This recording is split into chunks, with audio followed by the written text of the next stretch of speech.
Hello, it's Ruby, and today I'm going to be sharing a desk tour. I know I've done many desk tours over the years, but I'm so nosy and I love looking at other people's desks, and so hopefully you'll like this video. I have also decorated for Christmas, so my desk is suitably festive now.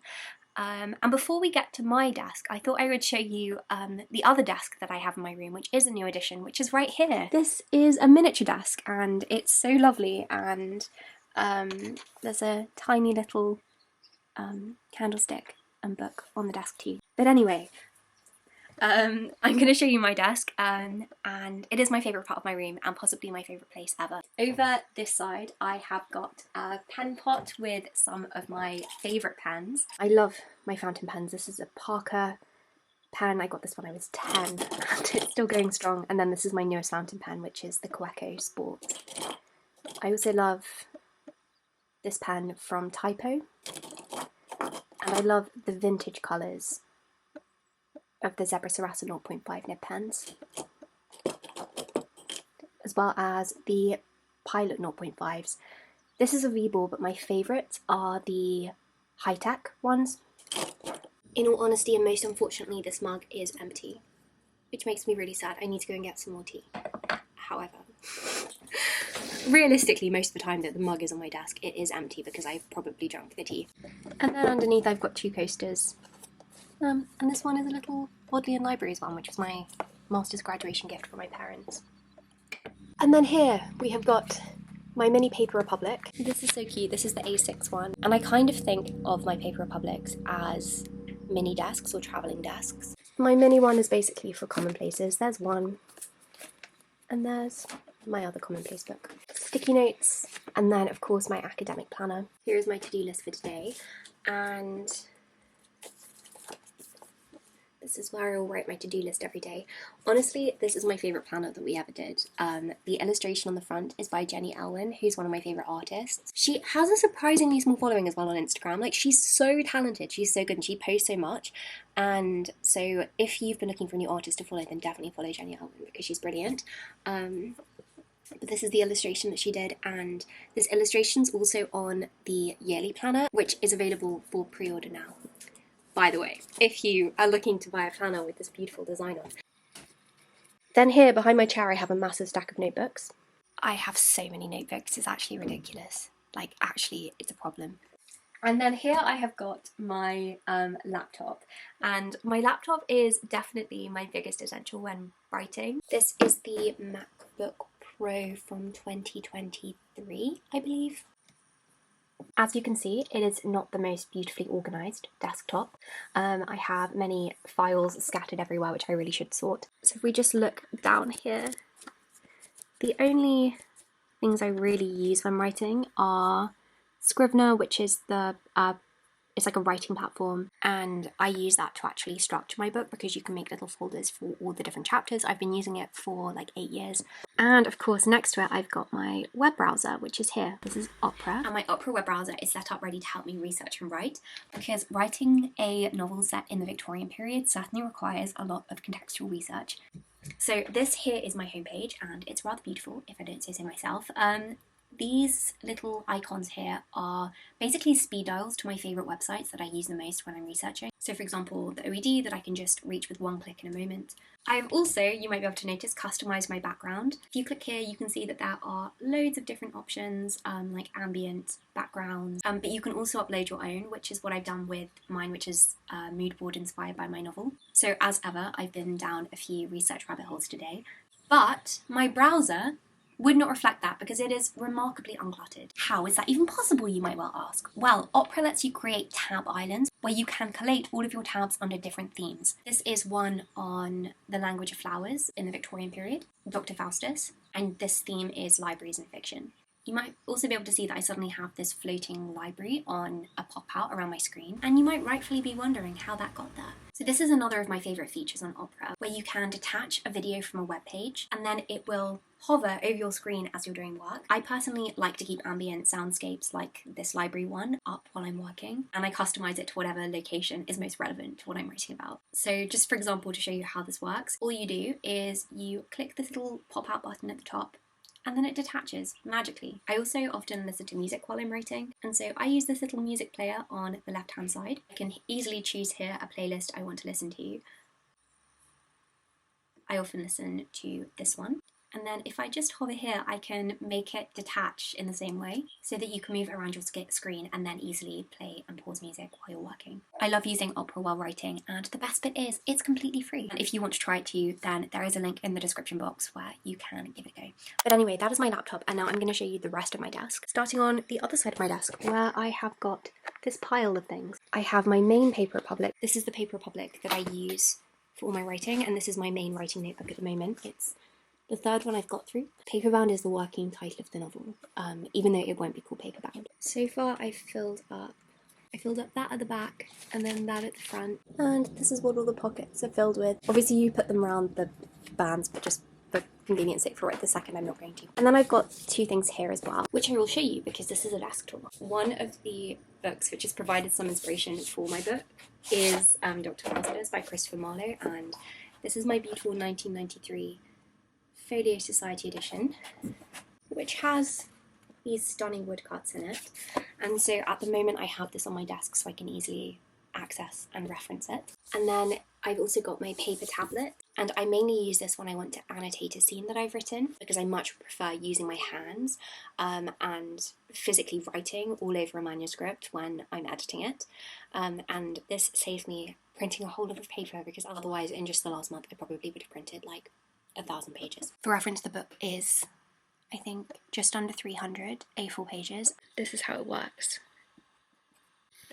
And it really feels like you're writing on paper. Very silly smiley face. The other thing, which is definitely an essential when I'm writing, is, I was going to say my chair, but how obvious. It's essential that I have a chair so that you stay comfortable. This chair is actually the most gorgeous chair I think possibly have ever seen. It was a gift from my mum's friend Serena, and it's so lovely and it genuinely makes you feel like you're in a Jane Austen novel. It brings me immense amounts of joy every time I sit down to write. So then I'm going to briefly show you what is in these drawers. So this is one of my most used drawers. In here I've got sticky notes and then stickers at the back, and I've got stamps here.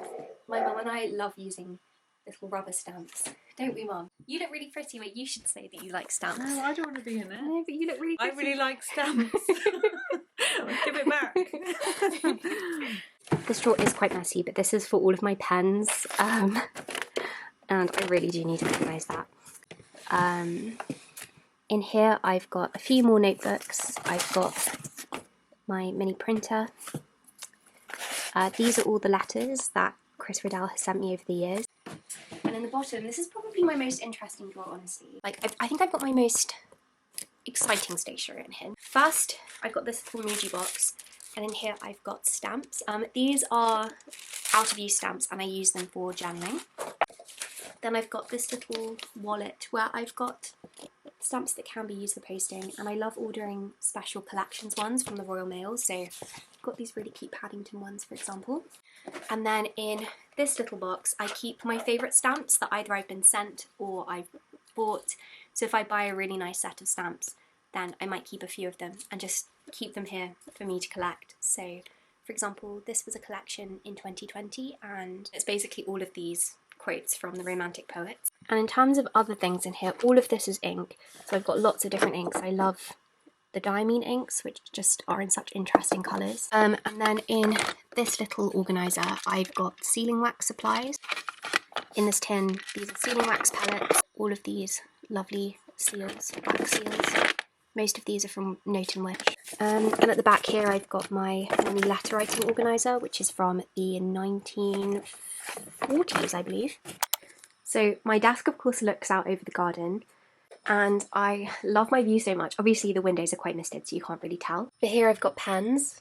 Back here I have got food for the birds. And I don't often use this, but sometimes if there's a little sparrow that's perched like literally on the branches right outside my window, I might give it a bit of bread, and so that's there for that. Another of my big essentials is candles. I'm constantly lighting candles, and my candlestick is my favourite. And also for inspiration, back here I've got the envelope from the Agatha Armitage letters that I've started writing. These letters are on Substack, by the way, and they are illustrated by Chris Riddell, which is just the coolest thing ever to happen to me in the whole of my life. If you do like absurdism, I will leave it linked down below. And then this painting that Blakeney did of us both, because she's one of my big inspirations. A lamp as well for keeping this space beautifully lit when it's dark. So then in terms of inspiration, I have my beautiful mood board, which I really do need to update. I haven't updated this mood board for, I think, an embarrassing length of time. I think it's 2.5 years, maybe even 3 years. I just love looking at this, like I'm constantly looking at it, and I've got these little quotes, which are just from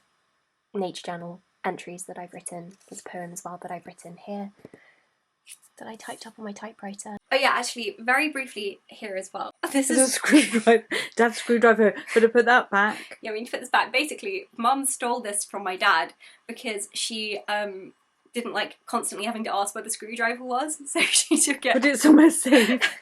And then I needed to do fairy lights yesterday, so I got that. I do have a third desk technically in my room, where sometimes I'll just sit to do handwritten parts. And there's nothing here which is really that related to working, apart from possibly the diffuser here. These are the oils that I will use for my diffuser. I do have quite a few. Most of them are from the White Company. And then I've got these beautiful matches with a hair on them, and my mum got me these, and they're so beautiful. Let's just check it works. I was convinced that that wouldn't work for a second. I'm getting through so many of these candlesticks at the moment. There is actually one final thing here that I completely forgot to show you when I filmed yesterday. This is my pinboard. I originally was using this for plotting, so this is the plot of the second part of my book, and I just went through and added all of the different moments and scenes onto these little cards, and then pinned them off and added string between them so that I could keep track of them. This is my second one, which doesn't have the string on it actually anymore. I took the string off for some reason. To be honest, I'm not really using the pinboard anymore, but in the initial stages of plotting, it was very helpful. The plot has changed so much that I kind of just want to go back and redo it, and I will do when I write the next draft of my book. The final thing I thought for this video I would show you is my Paper Republics in more detail. Now, I do have 3 Paper Republics, which I know is quite a lot. All of them do serve a different function, and I use them a lot. I store them in these little bags so that I can travel around with them easily and they don't get scuffed in my bag, because I do want to take really good care of them. I very much intend to use these forever, like they're very well made. And as I say, this is the one that I use for my novel. First of all, just as my charm, I have this sixpence from 1905, and this is actually a reference to A Little Princess, and it was a Christmas gift from my grandparents. This is the moleskin where I actually just write down the book, and then I've got a general notebook here. I used to keep a separate notebook for world building and just random research and notes, but more recently I've just been putting that in this one, because since I've got a full draft now, there's less scene writing, and so some of the writing in this is just more bitty and like note-taking sort of thing. At the front I also have 2 little notebooks. This first one is my pictorial commonplace book for my novel, for pictures that have in some way inspired me. So all of these are ones that I have taken myself, and they were spaces that kind of inspired something for the novel. Here are some more pictures that I just got from Pinterest. Here are some more. I've also got this, which is just for quick notes. It's very, very messy. At the front here I always keep a pen. At the moment I've got one of the Z-Grip zebra pens, which are very nice. But typically I would want to keep like a fountain pen in here, so that also fits very nicely. I've got this little postcard which Jenny Alwyn sent me. It's very, very cute, and I love this so much. Again, these are the Lighthouse Mystery Girls. I've got some note paper back here, some mini letters. As I say, I use these for thank you notes when I'm out and about. In the back pockets I've got tea for emergencies, because you never know when you're going to need some tea. These are some more little printouts of pictures for that pictorial commonplace book. These are calling cards, which I might use. Yeah, I don't know, these come in useful. I like having them on me. And then I've got some random postcards and random pieces of paper. However, I do have 2 other travelling desks. As I say, this is the mini one, which I've already shown you. And I've also got this Paper Republic. This one has a little moon charm on. This yellow notebook is again for quick notes. This is for to-do lists. I've got my address book in here, a pencil. Usually there would be a pen here as well, but there isn't for some reason. This is more of like, this is more of a bullet journal, this notebook.